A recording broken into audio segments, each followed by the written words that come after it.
to my YouTube channel. Hai semuanya, Assalamualaikum warahmatullahi wabarakatuh. Hari ini bertemu lagi dengan aku, Rahma Syafina. Hai semuanya, aku harap kalian semua dalam keadaan sehat dan selalu produktif. Semangat! Nah, udah tau lah ya kali ini kita akan ngebahas apa. Ya, kali ini aku akan beropini tentang organisasi membuat prokrastinasi. Kok bisa? Apa iya? Nah, kali ini kita bahas bersama ya teman-teman. Jadi, nanti kalau ada perbedaan pendapat ataupun salah dari apa yang aku ucapkan, bisa kawan-kawan koreksi dan kawan-kawan komen di kolom.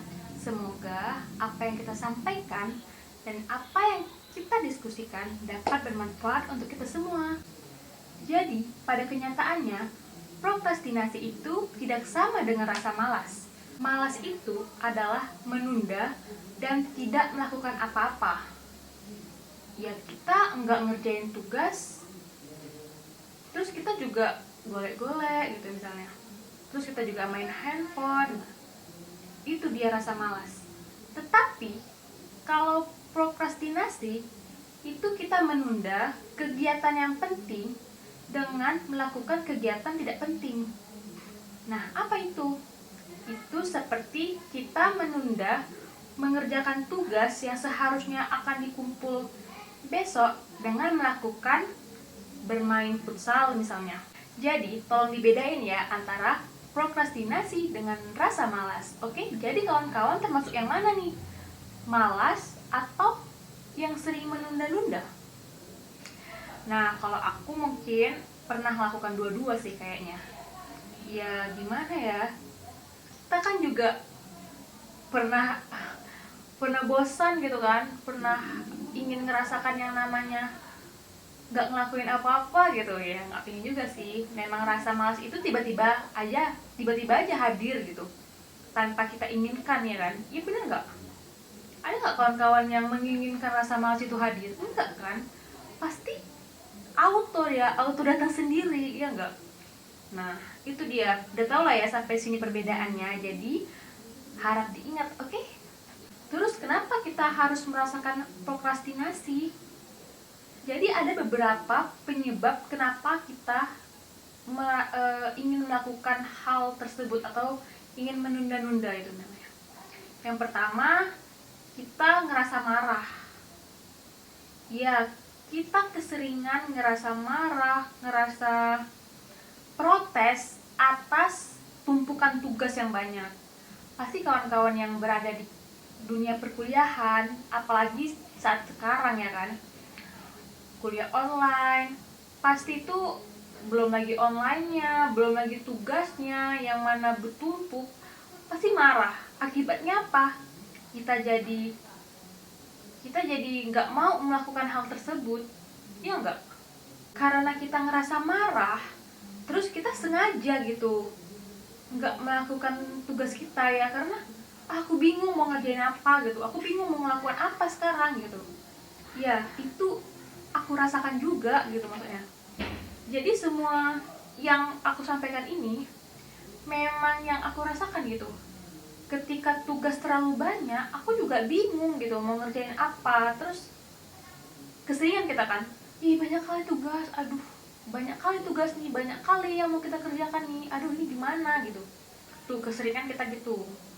Itu sudah salah satu alasan kenapa kita melakukan prokrastinasi gitu. Terus yang kedua itu karena korban. Artinya gini, kita ini sudah niat banget ngerjain, misalnya ngerjain skripsi gitu kan, terus kita digoda nih, ayolah ini kan tugasmu loh, misalnya kita anak organisasi, ini ceritanya kita anak organisasi ya guys, terus ini kan tugasmu, kamu kan ketua misalnya, kamu kan tanggung jawab, kamu kan ini, kamu harus selesaikan ini, kamu harus mengerjakan ini.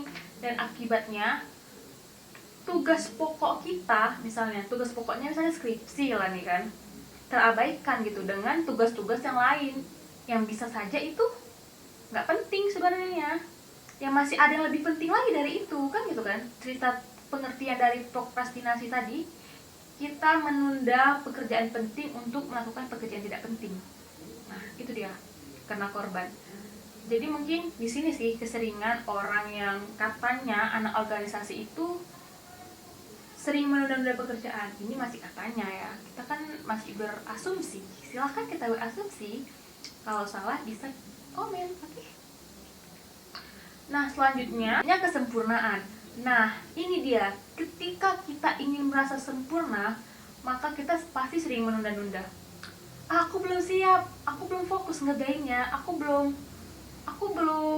ini, banyak sekali belumnya itu, sehingga terjadilah tunda menunda tugas itu. Jadi kalau kita ngebahas ini terlihat dalam konteks tugas kuliah misalnya, karena kita memang berada di dunia pelajar, dunia belajar gitu kan, yang mana tugas pokok kita yang pertama yaitu belajar. Emang ada yang lain selain kita belajar? Mau pelajar, mau mahasiswa, tugas pokoknya itu ya belajar. Jadi anggaplah belajar itu memang tugas pertama, tugas penting yang sering ditunda-tundakan oleh kita pelakunya. Iya, aku pelakunya. Kalian pasti pelakunya nggak sih? Ya, semua orang pasti pernah merasakan ini, tentu ya kan. Ya menurut aku tuh sih wajar-wajar aja, yang penting jangan terlena sih. Dan jangan menjadi procrastination disorders, jadi penyakit gitu dia. Jadi penyakit mental yang memang bawa, jadi penyakit mental yang menjadi penyakit diri kita gitu kan. Ini termasuk salah satu bisa didiagnosis sebagai penyakit mental kalau memang udah terlalu sering gitu. Nah, prokrastinasi ini terjadi pada setiap individu, tidak memandang usia baik tua maupun muda, tidak memandang jenis kelamin, tidak memandang status pelajar maupun pekerja, itu pasti mengalami namanya prokrastinasi. Saya menemukan jurnal yang mengatakan bahwa di Amerika Utara sekitar 70% pelajar itu memunculkan prokrastinasi. 90% mahasiswa melakukan prokrastinasi, dan 25% diantaranya melakukan penundaan secara parah atau kronis yang akhirnya akan putus kuliah atau di drop out dari masa studinya. Nah, seperti yang aku bilang tadi kan, prokrastinasi ini dialami siapa aja, mau pelajar, mahasiswa. Bahkan di penelitian ini sudah dibuktikan gitu, karena ada hasil sebuah penelitian.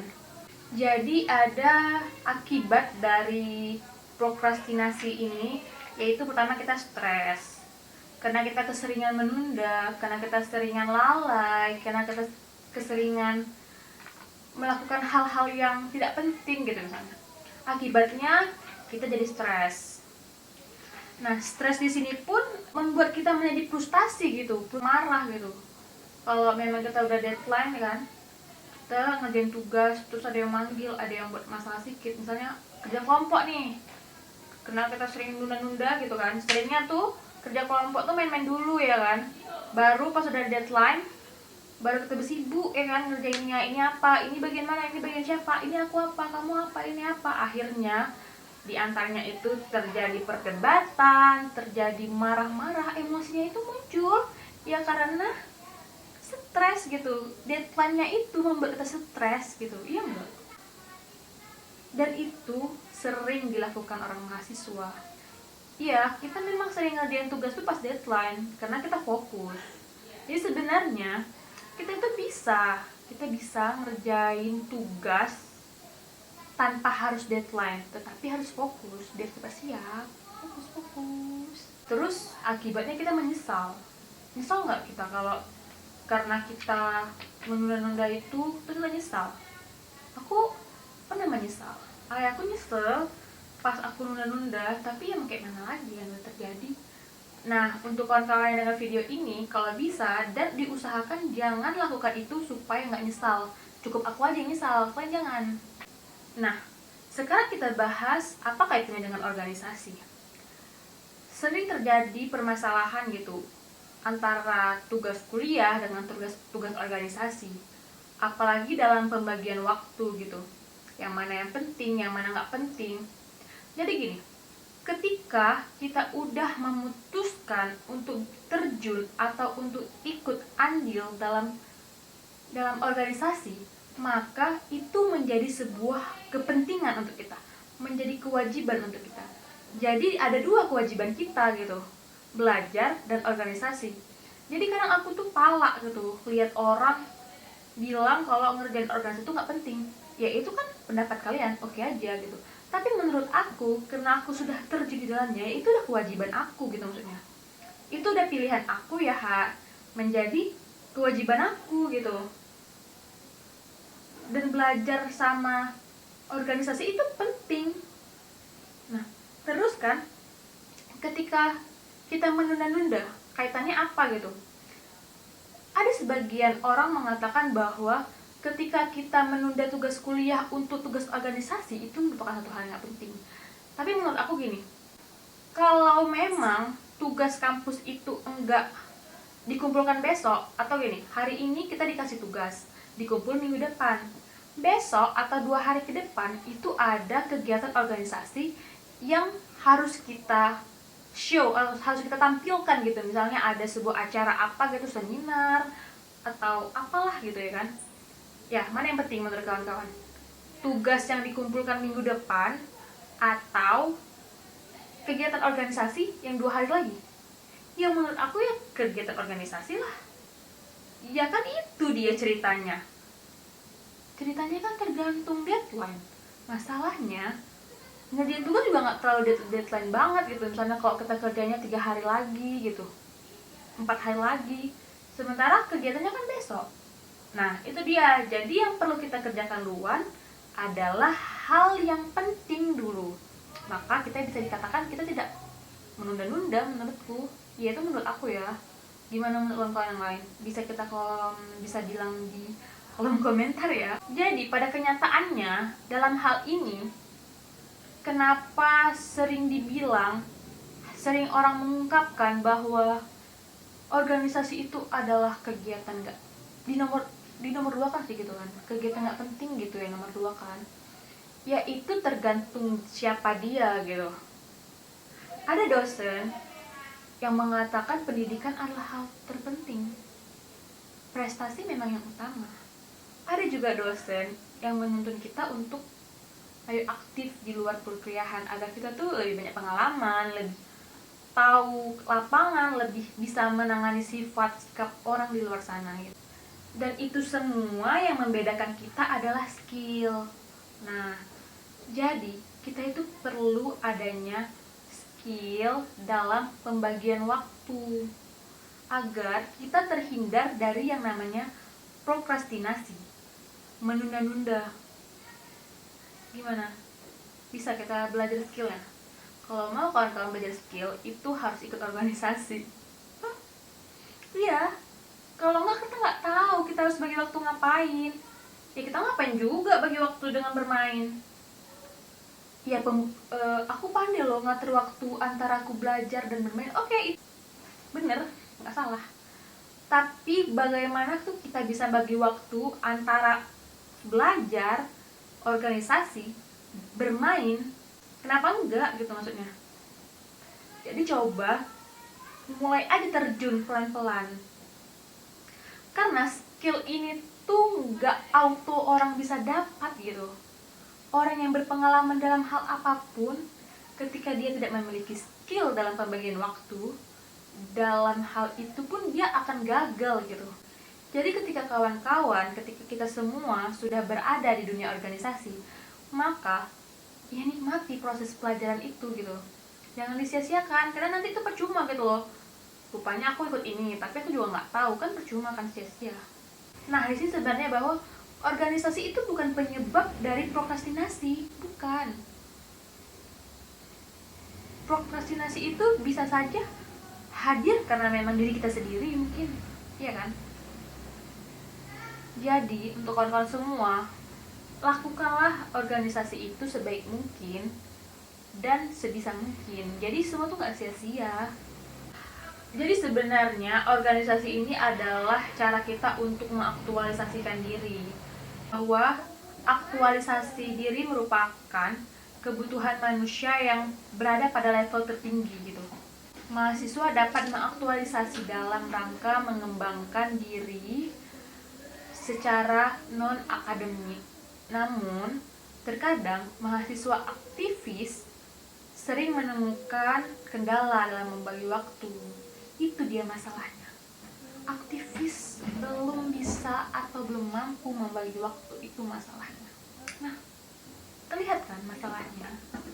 Karena organisasinya yang salah, cuma kita belum mampu dalam membagi waktu, ya kan? Memang gak salah sih, ada orang mengatakan organisasi itu menyebabkan kita prokrastinasi gitu. Memang di jurnal yang sama juga mengatakan bahwa menurut Biordi gitu kan, salah satu faktor menyebab terjadinya prokrastinasi itu adalah keikutsertaan dalam organisasi.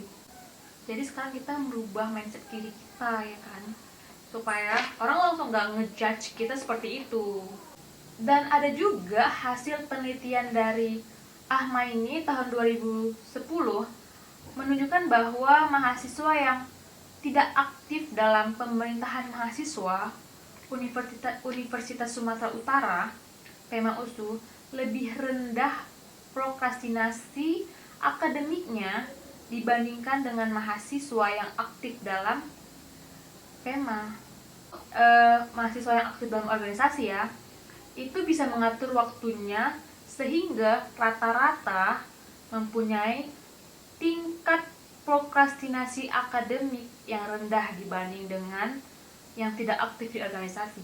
Nah, ini nih terbukti kan, ketika kita organisasi, kita mampu manage waktu, kita mampu mengatur waktu, maka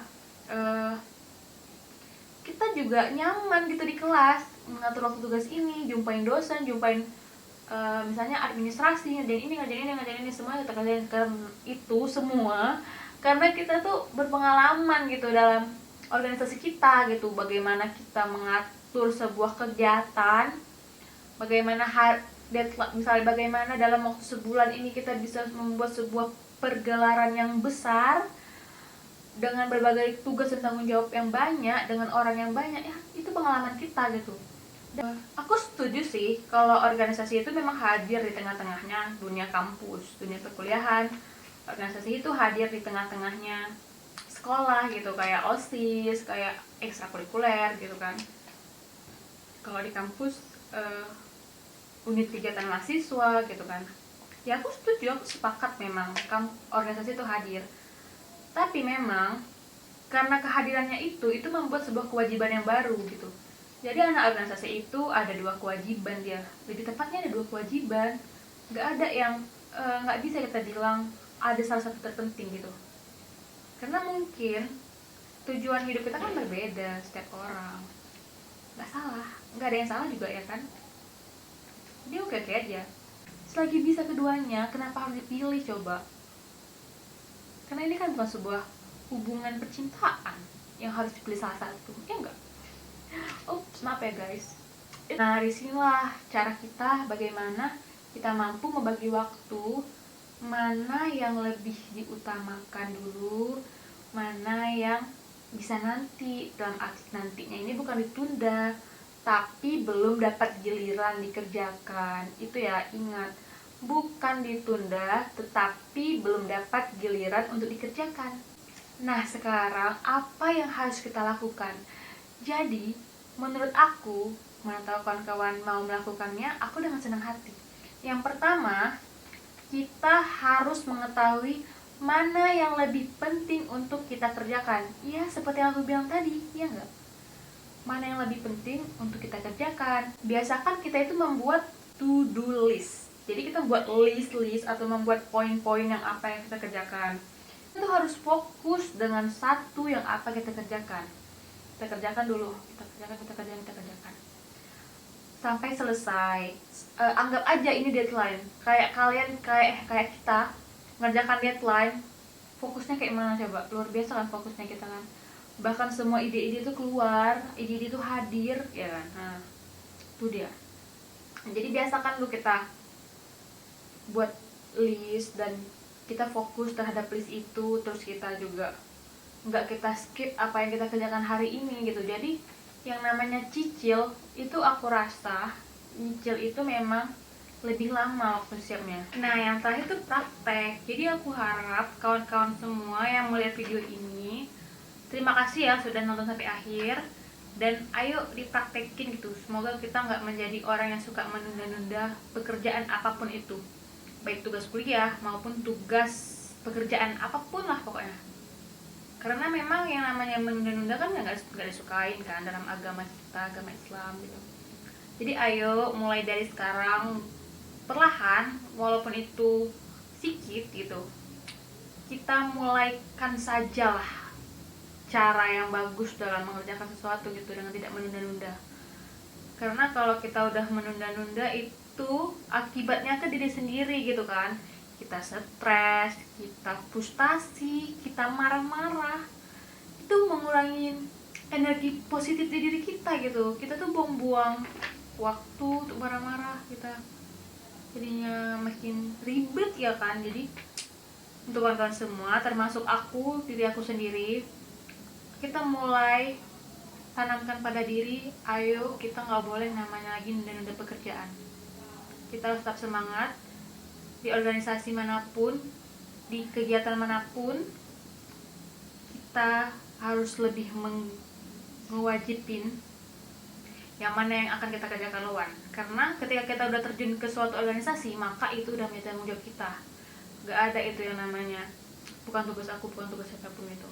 Dan yang untuk orang gak ikut organisasi, semoga kalian memaklumi kami ini yang memang hobinya dalam organisasi, mungkin yang memang skill kami itu yang memang di dunia organisasi gitu. Dan semoga kita tuh dapat bekerja sama gitu. Kalian tuh pintar di akademik, kami pintar di yang lainnya mungkin ya kan, untuk membangun Indonesia lebih baik lagi. Terima kasih kawan-kawan atas perhatiannya. Semoga kita semua tetap dalam keadaan sehat, pakai masker dan jaga jarak, bawa hand sanitizer atau cuci tangan dulu. Kita harus menjaga saudara, teman, dan kawan-kawan sekitar kita untuk terhindar dari virus-virus corona. Tetap semangat. Assalamualaikum warahmatullahi wabarakatuh. Sampai jumpa.